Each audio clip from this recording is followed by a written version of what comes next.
Hello नमस्कार दोस्तों, आप लोग का स्वागत है हमारे यूट्यूब चैनल नंदन पाठशाला में। आज हम लोग गंगा नदी तंत्र के बारे में बहुत ही विस्तृत से और बहुत ही डायग्राम के माध्यम से समझेंगे। अगर आपने इस वीडियो को देख लिया तो गंगा नदी तंत्र आपके दिमाग में एक बार में समझ में आ जाएगा, आपको झंझट में पड़ने की ज़रूरत नहीं है। तो गंगा नदी का तंत्र जो है वो बहुत ही आसानी से हम ग्राफ के माध्यम से समझने की कोशिश करेंगे। तो पहले गंगा नदी तंत्र का जो प्रमुख विशेषता है उसे हम गंगा नदी के बारे में जो प्रमुख बातें हैं वो जान लेते हैं। तो आप देख सकते हैं कि गंगा नदी भारत की सबसे लंबी नदी है, जिसकी कुल लंबाई 2525 किलोमीटर है। गंगा नदी दो देशों से होकर गुजरती है। जी हाँ, जो गंगा नदी है यह दो देशों से होकर गुजरती है, भारत और बांग्लादेश से। गंगा नदी भारत के 5 राज्यों से होकर गुजरती है, जो इस प्रकार से है। यानी गंगा नदी भारत के कितने राज्यों से होकर गुजरती है? 5 राज्यों से होकर गुजरती है। और वो राज्य कौन कौन से हैं? तो पहला उत्तराखंड है, दूसरा उत्तर प्रदेश, बिहार, झारखंड और पश्चिम बंगाल। यानी गंगा नदी जो है भारत के इन 5 राज्यों से होकर गुजरती है, उत्तराखंड, उत्तर प्रदेश, बिहार, झारखंड और पश्चिम बंगाल। गंगा नदी जो है एक स्वतः स्वच्छ होने वाली भारत की एकमात्र नदी है। यानी जो अपने आप जो है वो स्वच्छ हो जाती है, क्योंकि इसमें बैक्टीरिया पाए जाते हैं जो कि हानिकारक बैक्टीरिया को खा जाते हैं और गंगा नदी को क्या करते हैं? स्वच्छ कर देते हैं। उसके बाद देखते हैं गंगा नदी से और रिलेटेड जो टॉपिक्स हैं। गंगा नदी को 2008 ईस्वी में राष्ट्रीय नदी का दर्जा दिया गया। जी हाँ, ये भी जीके में पूछा जाने वाला क्वेश्चन है कि गंगा नदी को राष्ट्रीय नदी का दर्जा कब मिला था? तो 2008 ईस्वी में गंगा नदी को राष्ट्रीय नदी का दर्जा दिया गया। गंगा नदी में पाई जाने वाली जो डॉल्फिन होती है उसको भारत का राष्ट्रीय जलीय जीव घोषित किया गया है। जी हाँ, भारत का राष्ट्रीय जलीय जीव कौन है? तो गंगा डॉल्फिन। यानी डॉल्फिन तो बहुत सारी होती है, लेकिन जो गंगा में पाई जाने वाली डॉल्फिन है उस डॉल्फिन को राष्ट्रीय जलीय जीव भारत सरकार ने घोषित किया हुआ है। गंगा नदी 2 नदियों से मिलकर बनी है। जी हाँ, जो गंगा नदी का निर्माण होता है उत्तराखंड में वो 2 नदियों के मिलने से होता है। वो नदी कौन कौन सी है? भागीरथी और अलकनंदा। यानी जो गंगा नदी है वो मेन भागीरथी और अलकनंदा के मिलने से बनी है। भागीरथी और अलकनंदा नदी जिस स्थान पर मिलती है उस जगह को देवप्रयाग के नाम से जाना जाता है। यानी भागीरथी और अलकनंदा नदी जो है दोनों अलग अलग मार्गों से आती है, और अलग अलग मार्गों से आने के बाद जिस जगह पे मिल जाती है उस जगह को देवप्रयाग कहा जाता है, और इसके बाद जो है ये गंगा के नाम से मशहूर हो जाती है। अलकनंदा नदी अब अलग जो यहाँ पर गंगा नदी है भागीरथी और अलकनंदा के मिलने से बनी है। अलकनंदा नदी जो है यह अलकनंदा 5 सहायक नदियों से मिलकर बनी है। जी हाँ, अलकनंदा नदी का निर्माण 5 सहायक नदियों से होकर मिलकर होता है। वो कौन कौन सी नदियाँ हैं? धौली गंगा, भागीरथी, नंदाकिनी, पिंडार नदी और मंदाकिनी नदी। यानी इन 5 नदियों के मिलने से किसका निर्माण होता है? अलकनंदा का निर्माण होता है। यानी हम कह सकते हैं कि अलकनंदा की ये जो 5 है ये क्या है? सहायक नदियां हैं। तो अलकनंदा की सहायक नदियां कौन कौन सी है? धौली गंगा, भागीरथी, नंदाकिनी, पिंडार और मंदाकिनी नदी। ये पाँचों की पाँचों किसकी सहायक नदियाँ हैं? अलकनंदा की सहायक नदियाँ हैं। चलिए आगे देखते हैं। जिस जगह पर भागीरथी नदी अलकनंदा से मिलती है उस जगह को देवप्रयाग कहा जाता है। जी हाँ, अलकनंदा की 5 सहायक नदियां हैं और वो पांचों सहायक नदियां अलकनंदा से जिस जिस जगह पर मिलती है वहाँ वहाँ प्रयाग का निर्माण होता है। तो जिस जगह पर भागीरथी नदी अलकनंदा से मिलती है उस जगह को देवप्रयाग कहा जाता है।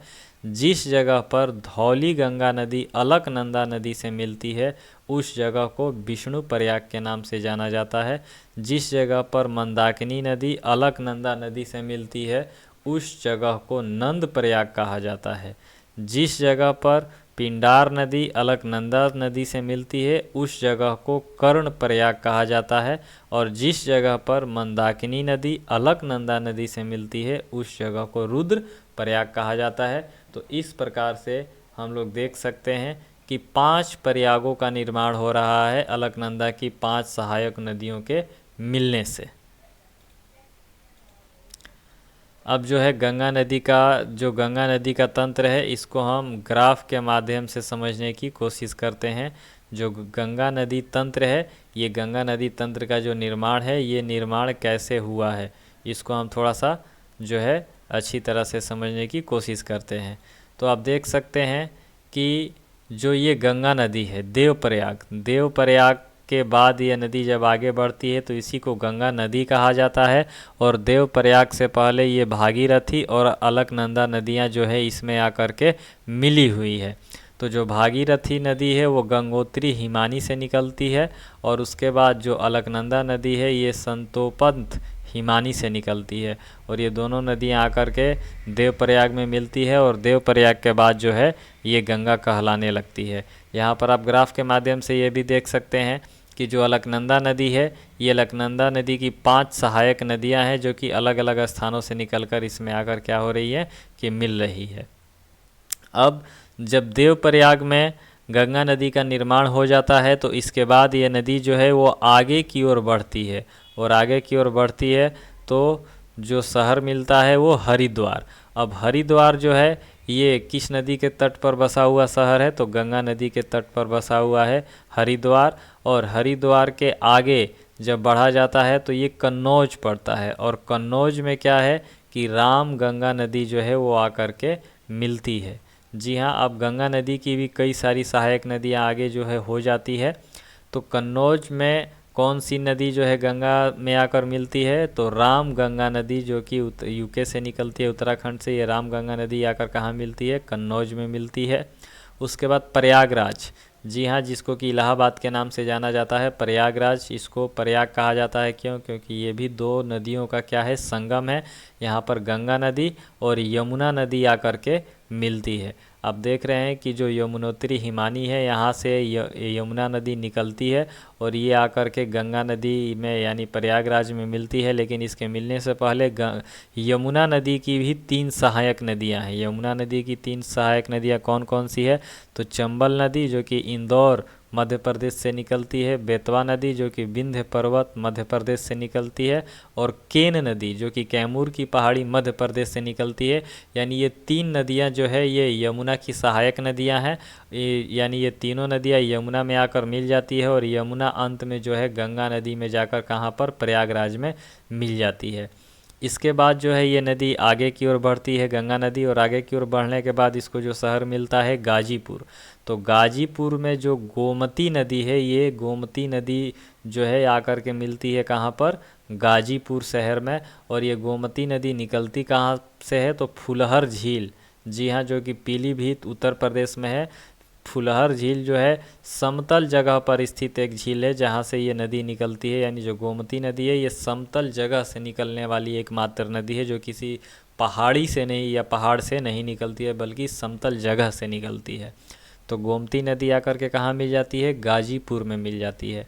इसके बाद गंगा नदी आगे बढ़ती है तो छपरा मिलता है। तो छपरा जो है ये बिहार में है। यानी यहाँ के बाद जो है गंगा नदी कहाँ प्रवेश कर गई, बिहार में प्रवेश कर गई। यानी यहाँ से देवप्रयाग से लेकर के गाजीपुर तक का ये वाला जो इलाका था, ये इलाका किसका था, ये आपका इलाका उत्तर प्रदेश का था। और इस देवप्रयाग यानी यहाँ से हम देख सकते हैं कि यहाँ पर, माफ़ कीजिएगा, कन्नौज, यानी कन्नौज से पहले का ये जो इलाका था ये उत्तराखंड का था, और कन्नौज से लेकर के गाजीपुर तक का ये जो इलाका है, ये इलाका किसका है, ये जो इलाका है आपका उत्तर प्रदेश का है। और इसके बाद यहाँ से बिहार शुरू हो जाता है, छपरा। तो गंगा नदी बिहार में जब प्रवेश करती है तो सबसे पहला शहर इसको मिलता है कौन सा, छपरा। और छपरा में जो है ये 2 नदियाँ आकर के मिलती है जो कि नेपाल से निकलती हैं। जी हाँ, नेपाल से 2 नदियाँ कौन सी है, काली और कर्णाली नदी, जिसको कि शारदा और घाघरा के नाम से भी जाना जाता है। काली नदी को भारत में शारदा कहा जाता है और कर्णाली नदी को घाघरा नदी कहा जाता है। और ये नदियाँ दोनों आकर के जहाँ मिलती है वहाँ के बाद ये दोनों नदियाँ एक हो जाती है और घाघरा के नाम से जानी जाती है। तो ये घाघरा नदी जो है ये छपरा में आकर के मिल जाती है, कहाँ, गंगा नदी से। इसके बाद गंगा नदी आगे बढ़ती है और पटना पहुंचती है। तो पटना जो है, पटना शहर जो है ये गंगा नदी के तट पर बसा हुआ है। और पटना में जो है सोन नदी आकर के मिलती है। और ये सोन नदी निकलती कहाँ से है, तो अमरकंटक की पहाड़ी से निकलती है।